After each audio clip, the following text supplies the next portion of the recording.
नमस्कार दोस्तों, स्वागत है द पीके क्लासेस में। आज हम लोग बात करने वाले हैं ईएमआरएस शिक्षक भर्ती 2024 के संबंध में। जो युवा शिक्षक बनने के योग्यता रखते हैं, शिक्षक बनने के इच्छा रखते हैं, उनके लिए 2024 के एक बहुत बड़ा अपडेट आया हुआ है। इसमें चुनावी माहौल है, चुनावी मुद्दा है, इसमें आपको बहुत बड़ा बेनिफिट मिलने वाला है। केंद्र सरकार की तरफ से एक सूचना आया है जिसमें आपको लगभग 30,000 शिक्षकों की बहाली की बात की गई है, जिसमें प्रिंसिपल का पोस्ट होगा, टीजीटी का पोस्ट होगा, पीजीटी का पोस्ट होगा। इसके अलावा नॉन टीचिंग स्टाफ भी होंगे, क्योंकि सेंट्रल जो आपका ट्राइबल मिनिस्टर हैं अर्जुन मुंडा, उनके द्वारा यह इशारा किया गया है। झारखंड में अभी कुछ दिन पहले लगभग में 3 ईएमआरएस विद्यालय की उद्घाटन में इन्होंने इस बात को कहे हैं। आपको इस वीडियो के माध्यम से मैं बताने वाला हूं कि ईएमआरएस विद्यालय क्या है, ईएमआरएस विद्यालय क्या है। दूसरा मैं बताने वाला हूं कि ईएमआरएस शिक्षक बनने की योग्यता क्या होता है, योग्यता इसके लिए क्या होगा।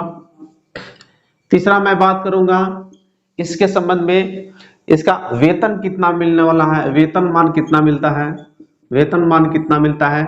चौथा टॉपिक पर हम बात करने वाले हैं कि इसकी उम्र सीमा क्या होगी, एज यानी ईएमआरएस शिक्षक बनने की अधिकतम उम्र सीमा क्या होना चाहिए, न्यूनतम उम्र सीमा क्या होना चाहिए। इसके बाद हम बात करेंगे, पांचवा टॉपिक पे बात करेंगे एग्जाम पैटर्न की बात करेंगे। हम एग्जाम पैटर्न और सिलेबस की बात करेंगे। एग्जाम पैटर्न और सिलेबस की बात करेंगे। वीडियो स्टार्ट करने के पहले मैं आपसे रिक्वेस्ट करना चाहूंगा कि यदि आप हमारे चैनल पर हैं तो चैनल को सब्सक्राइब करके बेल आइकन की घंटी को दबा दें। चलिए अब हम एक एक करके बात करते हैं इन सारी टॉपिक पर। यदि आप शिक्षक बनने की इच्छा रखते हैं, शिक्षक बनना चाहते हैं, तो अभी से आपको तैयारी में लग जाना होगा। तैयारी में लगने के पहले इन सभी बातों को आपको जानना बहुत जरूरी है, तभी आप सिस्टमेटिक रूप से तैयार हो पाएंगे, तभी आप एग्जाम के लिए तैयार हो पाएंगे। चलिए वीडियो को स्टार्ट करते हैं। फर्स्ट टॉपिक से स्टार्ट करते हैं कि ईएमआरएस विद्यालय क्या है। ई फॉर हो गया एकलव्य हो गया, M for model, R for residential और एस फॉर स्कूल। तो Eklavya model residential school EMRS का फुल फॉर्म हुआ। अब ईएमआरएस विद्यालय कहाँ कहाँ हैं, तो भारत के लगभग सभी क्षेत्रों में ईएमआरएस विद्यालय हैं। पूरे भारत में, पूरे भारतवर्ष में, पूरे भारत में ईएमआरएस विद्यालय हैं। अब हम बात करते हैं कि ईएमआरएस विद्यालय का उद्देश्य क्या है। ईएमआरएस विद्यालय स्थापित करने का उद्देश्य है तो ग्रामीण क्षेत्रों में जो ट्राइब्स हैं, ग्रामीण क्षेत्रों में जो जनजाति हैं, उनके विकास के लिए, उनके उत्थान के लिए ईएमआरएस विद्यालय का स्थापना किया गया है। साथ आपको शिक्षा के साथ साथ इसमें शिक्षा के साथ साथ रोजगार का भी प्रावधान है, रोजगार का भी प्रावधान आपको मिलेगा।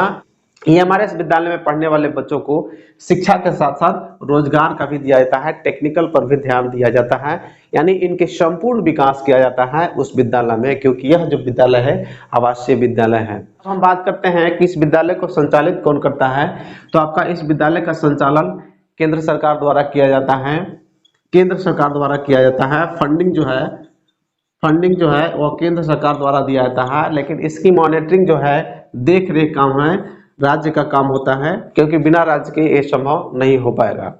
ये विद्यालय कितने हैं, तो वर्तमान समय में 402 विद्यालय जो हैं अभी वर्तमान समय में काम कर रहे हैं और बहुत अच्छी तरह से काम कर रहे हैं। इसका रिजल्ट बहुत अच्छा है। ये तो हो गया ईएमआरएस विद्यालय क्या है आपको समझने के लिए। अब हम बात करते हैं दूसरा टॉपिक, जिसमें है ईएमआरएस शिक्षक बनने की योग्यता होनी क्या चाहिए। आपके पास क्या क्या योग्यता होना चाहिए कि आप ईएमआरएस शिक्षक बन सकते हैं। प्रिंसिपल की बात करते हैं।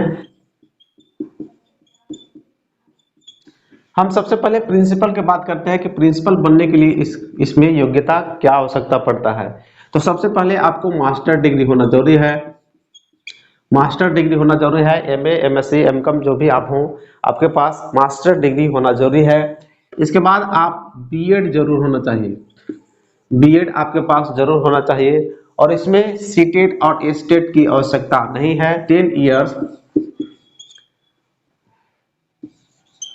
इयर्स आपको एक्सपीरियंस होना चाहिए, जिसमें टीजीटी टीजीटी या पीजीटी में आपको 10 ईयर का एक्सपीरियंस होना चाहिए। यदि आप 10 साल तक टीजीटी पीजीटी में पढ़ा चुके हैं तो आप प्रिंसिपल के पोस्ट पर एलिजिबल हैं, प्रिंसिपल के पोस्ट पर आप फॉर्म को अप्लाई कर सकते हैं। अब हम बात करते हैं वाइस प्रिंसिपल के। तो वाइस प्रिंसिपल के लिए क्या होगा? वाइस प्रिंसिपल के लिए भी आपको मास्टर डिग्री होना जरूरी है। मास्टर डिग्री, इसके अलावा आपको बीएड जरूरी है। इसके बाद इसमें 2 इयर्स एक्सपीरियंस होना जरूरी है। इसमें भी आपको सीटेट की आवश्यकता नहीं है, बीटेट की आवश्यकता नहीं है, एसटेट की आवश्यकता नहीं है, लेकिन आपको 2 इयर्स एक्सपीरियंस चाहिए, जिसमें आप टीजीटी या पीजीटी मान्यता प्राप्त विद्यालय में आप टीजीटी या पीजीटी में काम कर चुके हैं। अब हम तीसरा बात करते हैं पीजीटी के बारे में। पीजीटी के बारे में बात करते हैं। पोस्ट ग्रेजुएट टीचर में आपको क्या एलिजिबल होना चाहिए, पोस्ट ग्रेजुएट टीचर के लिए आपको क्या क्वालिफिकेशन होना चाहिए? तो सबसे पहले इसमें भी आपको मास्टर डिग्री होना चाहिए, पीजी होना चाहिए, ठीक है, पोस्ट ग्रेजुएट होना चाहिए। इसके बाद आपको बीएड होना चाहिए, और इसमें भी आपको टेट की आवश्यकता नहीं है, टेट की जरूरत नहीं है। बिना टेट के आप पीजी में आप एलिजिबल हैं। लेकिन ये जो तीनों पोस्ट हैं, इन तीनों पोस्ट के लिए आपको मास्टर डिग्री होना जरूरी है, बीएड होना जरूरी है, और साथ साथ में आपको इन तीनों पोस्ट के लिए इंटरव्यू लिए जाएंगे। आपको इंटरव्यू जो 40 मार्क्स का होता है, आपको 40 मार्क्स का इंटरव्यू होगा। अब हम बात करते हैं टीजीटी के बात करते हैं। अब हम बात करते हैं टीजीटी, ट्रेंड ग्रेजुएट टीचर की बात करते हैं। तो टीजीटी में आपको ग्रेजुएशन होना चाहिए, आपको किसी भी स्ट्रीम से ग्रेजुएशन होना चाहिए, और ग्रेजुएशन के साथ साथ आपको बीएड होना चाहिए, ग्रेजुएशन के साथ साथ बीएड होना चाहिए, और इसमें सीटेट वैलिड है। यदि आप सीटेट किए हुए हैं तो आप इस फॉर्म के लिए एलिजिबल है, आप इस फॉर्म को भर सकते हैं। लेकिन ध्यान यह रहे कि सीटेट आपका जिस सब्जेक्ट में है, जो आपका सब्जेक्ट है उसी सब्जेक्ट में आप सीटेट हो, तभी आप इस पोस्ट के लिए एलिजिबल हैं। इसमें एक और बताया गया है, इसके नोटिफिकेशन में एक और चीज का जिक्र किया जाता है कि टीजीटी के लिए यदि आप ए स्टेट हैं, यानी किसी भी स्टेट से आप पेपर 2 में पास हैं, आपके पास सीटेट नहीं है, कोई बात नहीं है, लेकिन आपके पास स्टेट है, जिस भी क्षेत्र में हो, झारखंड, बिहार, उत्तर प्रदेश, हरियाणा, जो भी हो, आप जिस स्टेट से हो, बिलोंग करते हो, तो आपके पास यदि वहां का टेट सर्टिफिकेट है, टेट सर्टिफिकेट है, तो आप इसके लिए एलिजिबल हैं। लेकिन इसमें इंटरव्यू नहीं होता है, ये आपका था क्वालिफिकेशन, ये था आपका योग्यता बनने के लिए। अब हम बात करते हैं इसमें कि आपको एमआरएस शिक्षक के रूप में आपको वेतन कितने मिलेंगे, वेतनमान कितने मिलेंगे। हम बात करते हैं वेतनमान की, कि इसमें वेतन कितना मिलने वाला है। यदि आप एमआरएस शिक्षक बनते हैं तो आपको कितना पैसा मिलने वाला है, आपको कितना वेतनमान मिलने वाला है। तो सबसे पहले हम प्रिंसिपल की बात करें, तो प्रिंसिपल को आपको लेवल 12 में मिलता है। प्रिंसिपल का जो आपको पोस्ट है, जिसमें आपको लेवल 12 मिलता है, 12 लेवल मिलता है। बेसिक पे होता है 78,800 से 2,09,200 तक। अब हम बात करते हैं वाइस प्रिंसिपल के। तो वाइस प्रिंसिपल के आपको लेवल मिलता है 10। वाइस प्रिंसिपल के लेवल मिलता है 10, लेकिन इसका बेसिक पे जो होता है घट जाता है 56,100 से लेकर 1,77,500 इसका बेसिक में मिलता है। फिर बात करते हैं पीजीटी में आपको लेवल 8 मिलते हैं, 8 लेवल मिलता है, और इसका जो बेसिक पे होता है 47,600 से, इसका बेसिक पे 47,600 से 1,51,100 इसका बेसिक पे होता है। अब हम बात करते हैं टीजीटी की बात करें तो टीजीटी का लेवल 7 मिलता है, जिसमें आपको 44,900 जिसमें आपको वेतनमान 44,900 से लेकर 1,42,400 तक मिलते हैं। अब हम बात करते हैं एज के। अब एज के करते हैं, एज एज कितना होना चाहिए आपका, मैक्सिमम एज की बात करेंगे, मैक्सिमम एज की बात करेंगे कि आपका एज कितना होना चाहिए। तो प्रिंसिपल के लिए एज आपको 50 होना चाहिए, 50 मैक्सिमम एज 50 होना चाहिए। 50 साल तक की भी यदि आपका एज है, 50 साल तक आपका उम्र है, तो आप प्रिंसिपल के लिए योग्य हैं। 50 प्लस नहीं, 50 साल तक, 50 तक। वाइस प्रिंसिपल की बात करते हैं तो 45 आपका मैक्सिमम एज, मैं जो बता रहा हूँ मैक्सिमम एज बता रहा हूँ, मैक्सिमम एज जो है 45 है। पीजीटी की बात करते हैं तो मैक्सिमम एज 40 रखा गया है, जिसमें आपको एससी एसटी ओबीसी का जो कैटेगरी होता है, जो छूट होता है, जो केंद्र सरकार द्वारा जो छूट दिए जाते हैं, इन सभी में लागू होंगे। प्रिंसिपल वाइस प्रिंसिपल पीजीटी चीटी सब सभी में लागू होंगे। 3 साल 5 साल का जो छूट दिए जाते हैं वो सभी में लागू होते हैं। इसके बाद हम टीजीटी की बात करते हैं तो टीजीटी जनरल के लिए मैक्सिमम एज जो है 35 ईयर्स होता है। अब हम एग्जाम पैटर्न्स की बात करते हैं, एग्जाम पैटर्न्स की बात करते हैं।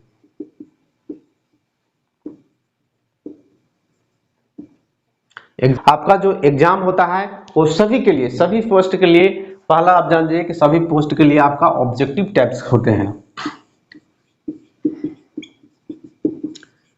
ऑब्जेक्टिव टाइप होते हैं, आपको जितने भी प्रश्न आएंगे ऑब्जेक्टिव आएंगे, सब्जेक्टिव नहीं होता है इसमें। इसके बाद ये सीबीटी मोड में होता है, सीबीटी यानी कंप्यूटर बेस्ड टेस्ट आपको होता है, और ये ऑल ओवर इंडिया में होते हैं।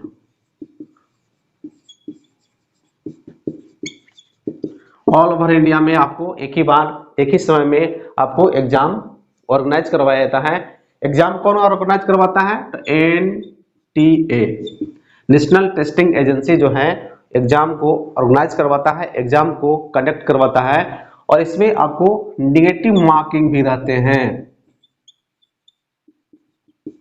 1/4 निगेटिव मार्किंग इसमें रहता है। इसलिए आप इन सभी बातों को एकदम ध्यान पूर्वक समझिए और अभी से तैयारी में लग जाइए। यह जो नोटिफिकेशन है बहुत जल्दी निकलने वाला है, इसलिए ये आप इसको सभी चीज को एकदम बारीकी से समझिए। अब हम सिलेबस की बात करते हैं, इसका सिलेबस किस टाइप का होता है, आप सिलेबस देखिएगा तो आपको पता चल जाएगा और उसी अनुरूप आप अपना तैयारी स्टार्ट कर दीजिएगा। सबसे पहले हम स्टार्ट करते हैं प्रिंसिपल से। प्रिंसिपल पोस्ट के लिए क्या क्या आपको नॉलेज होना जरूरी है। तो फर्स्ट में आप देखिए, पहला जो है आपको रीजनिंग जरूरी है। रीजनिंग जो है, रीजनिंग आपको इसमें सिलेबस में आपको रीजनिंग को शामिल किया गया है, जो 10 मार्क्स का रीजनिंग होता है। आपको रीजनिंग में भी क्या क्या होते हैं, आपको डिटेल से सिलेबस चाहिए तो आप कमेंट कीजिए, आपको हम सिलेबस उपलब्ध कराने की कोशिश करेंगे। आपको डिटेल से यदि सिलेबस चाहिए कि सपोज रीजनिंग में क्या क्या पढ़ना है हमको, तो आप मुझे कमेंट कीजिए, आपको हम सिलेबस अवेलेबल करवा देंगे। सेकंड जो होता है इसमें आपको सेकंड तो जनरल अवेयरनेस, इसमें जनरल अवेयरनेस पूछा जाता है, 20 मार्क्स का पूछा जाता है। आपको 20 क्वेश्चन रहेंगे, 20 मार्क्स रहेंगे, 20 क्वेश्चन और 20 मार्क्स, आपका एक प्रश्न रहेंगे और उसका नंबर 1 रहेगा। इसके बाद हम देखते हैं लैंग्वेज, तीसरा इसमें जो पूछा जाता है लैंग्वेज कॉम्पिटेंसी से पूछा जाता है। तो लैंग्वेज में आपका हिंदी और इंग्लिश दोनों आते हैं, हिंदी प्लस में इंग्लिश, हिंदी और इंग्लिश दोनों में पूछा जाता है। 10 मार्क्स का होता है, जो 20 मार्क्स का होता है। चौथा जो पढ़ना है प्रिंसिपल के पोस्ट के लिए सीडीपी पढ़ना है, सीडीपी चाइल्ड डेवलपमेंट पैडागोगी जो पढ़ना है, सीडीपी पढ़ना है, आपको 50 मार्क्स का पढ़ना है, जो बहुत ज्यादा है सिलेबस। इसमें इसको कवर करना बहुत जरूरी है, क्योंकि आप प्रिंसिपल बनने वाले हैं, उस स्कूल के प्रिंसिपल बनने वाले हैं। आपके ऊपर पूरे विद्यालय का दायित्व होता है, आपको किस तरह से हैंडल करना है, किस तरह से शिक्षकों का हैंडल करना है, सारा जिम्मा आपके ऊपर होता है। इसलिए आपको सीडीपी एकदम डीपली पढ़ना होगा, गहराई से पढ़ना होगा। इसके बाद छठा जो टॉपिक पढ़ना है आपको एडमिनिस्ट्रेशन, छठा जो टॉपिक है एडमिनिस्ट्रेशन पढ़ना है। एडमिनिस्ट्रेशन एंड फाइनेंस,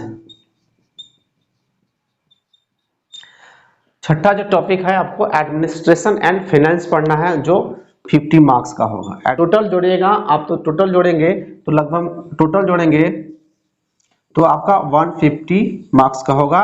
और यह जो टाइमिंग होगा 3 घंटे में आपको कंप्लीट करना है। इस प्रोसेस को आप पास कर लेंगे तब आपका 40 मार्क्स का जो होगा इंटरव्यू होगा। 40 मार्क्स का पर्सनालिटी टेस्ट लिया जाएगा, आपका 40 मार्क्स का इंटरव्यू होगा इस पीटी को क्वालिफाइंग करने के बाद। अब हम देखते हैं वाइस प्रिंसिपल का। तो वाइस प्रिंसिपल का भी सिलेबस लगभग में सेम है। अब हम देखते हैं प्रिंसिपल के बाद अब देखते हैं पीजीटी पोस्ट के लिए कि पीजीटी पोस्ट के लिए आपको सिलेबस क्या इसमें होता है। तो पीजीटी पोस्ट के लिए आपको पढ़ना होगा जनरल अवेयरनेस। जनरल अवेयरनेस में आपको 10 मार्क्स का होंगे, 10 नंबर का रहता है। इसके बाद आपको रीजनिंग पढ़ना पड़ता है, वो भी 10 मार्क्स का रहता है। 10 क्वेश्चन रहेंगे, 10 मार्क्स रहेंगे। आईसीटी इसमें पढ़ना है, आईसीटी भी आपको 10 मार्क्स रहेंगे। इसके बाद टीचिंग एप्टीट्यूड रहेंगे, आपको शिक्षा शास्त्र में रहता है टीचिंग एप्टीट्यूड 10 नंबर का। और इसमें सब्जेक्ट स्पेसिफिक रहता है।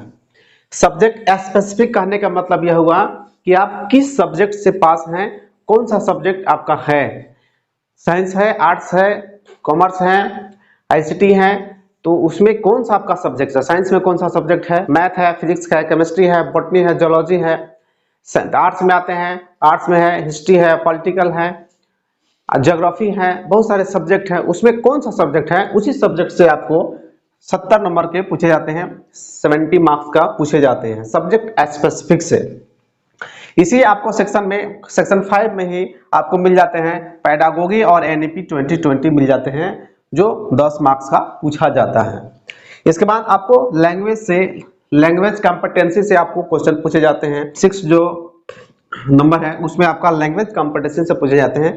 तो लैंग्वेज कॉम्पिटेंसी में आपका हिंदी और इंग्लिश पूछे जाते हैं, जो 20 मार्क्स का पूछे जाते हैं। यदि हम टोटल इसको करते हैं तो 150 मार्क्स होता है, और 150 मार्क्स में ये टोटल होता है टोटल। और आपको इंटरव्यू इसमें होते हैं, लेकिन इसका जो स्टैंडर्ड रहेगा आपका, इसका स्टैंडर्ड रहेगा वो मास्टर डिग्री पर रहेगा, मास्टर लेवल पर रहेगा, पीजी लेवल पर रहता है इसका। और इसी को यदि हम टीजीटी के सिलेबस को देखें तो एज इट सेम रहता है। कुछ चेंजिंग है जो मैं आपको बता रहा हूं, लेकिन इसमें होता क्या है कि इसमें आपको इंटरव्यू नहीं होता है, इसका ग्रेजुएशन लेवल पर पूछे जाते हैं। जो प्रश्न होते हैं, प्रश्न का जो कठिनाइयां होती है वो ग्रेजुएशन लेवल पर होते हैं, पीजी लेवल पर नहीं होते हैं। जैसा कि इसमें से टीजीटी लिए तो फर्स्ट आपका जनरल अवेयरनेस टीजीटी में भी होता है। टीजीटी में भी जनरल अवेयरनेस 10 मार्क्स का होंगे। रीजनिंग भी आपका 10 मार्क्स का होता है। आईसीटी भी आपका सेम ही पढ़ना है। टीचिंग एप्टीट्यूड भी आपको सेम ही पढ़ना है, यानी 1 2 3 4 आपको चारों आपको सेम पढ़ना है, सेम मार्क्स का है। लगभग में सेम ही होता है, इसमें बहुत बड़ा चेंजिंग नहीं होते हैं। ठीक है, अब हम सब्जेक्ट स्पेसिफिक में आते हैं। तो इसमें भी आपको सब्जेक्ट स्पेसिफिक वही है कि आपका कौन सा सब्जेक्ट है उसी से पूछा जाता है। तो इसमें आपको टीजीटी में 65 मार्क्स का पूछे जाते हैं सब्जेक्ट स्पेसिफिक से। उसी में आपका पेडागोगी और एनईपी जोड़ देते हैं। इस सेक्शन में भी 5 सेक्शन में भी पेडागोगी और एनईपी 2020 आते हैं, जो आपको इसमें 15 मार्क्स का आता है, दोनों मिला के 15 मार्क्स का आता है। ठीक है, तो हम सेक्शन 5 को यदि हम ऐड करें तो सेक्शन 5 80 मार्क्स का आता है। यहाँ 70 मार्क्स का था मेरा पीजीटी में, लेकिन टीजीटी में सेक्शन 5 जो है वो 80 मार्क्स का हो जाते हैं। ठीक है, इसके बाद लैंग्वेज कॉम्पिटेंसी आते हैं। लैंग्वेज कॉम्पिटेंसी इसमें 20 मार्क्स का पूछे जाते हैं, लेकिन टीजीटी में जो होते हैं वो 30 मार्क्स का पूछे जाते हैं। टोटल हम प्रश्नों की संख्या देखें तो 150 इसमें भी हो जाते हैं, 150 मार्क्स का होते हैं। इसमें भी निगेटिव मार्किंग है, जिस तरह से इन सभी में निगेटिव मार्किंग था, इसमें भी निगेटिव मार्किंग है। लेकिन इसमें पॉजिटिव बात यह है कि इसमें इंटरव्यू नहीं है, नो इंटरव्यू, इसमें इंटरव्यू नहीं होते हैं। आपको एमआरएस शिक्षक के बारे में संपूर्ण जानकारी दे दी। यदि और किसी भी प्रकार के आपको जानकारी चाहिए, किसी भी सब्जेक्ट का डिटेल चाहिए, आप मुझे कमेंट कीजिए, आपको जरूर उपलब्ध कराने का कोशिश करेंगे। मिलते हैं अगले वीडियो में, तब तक धन्यवाद।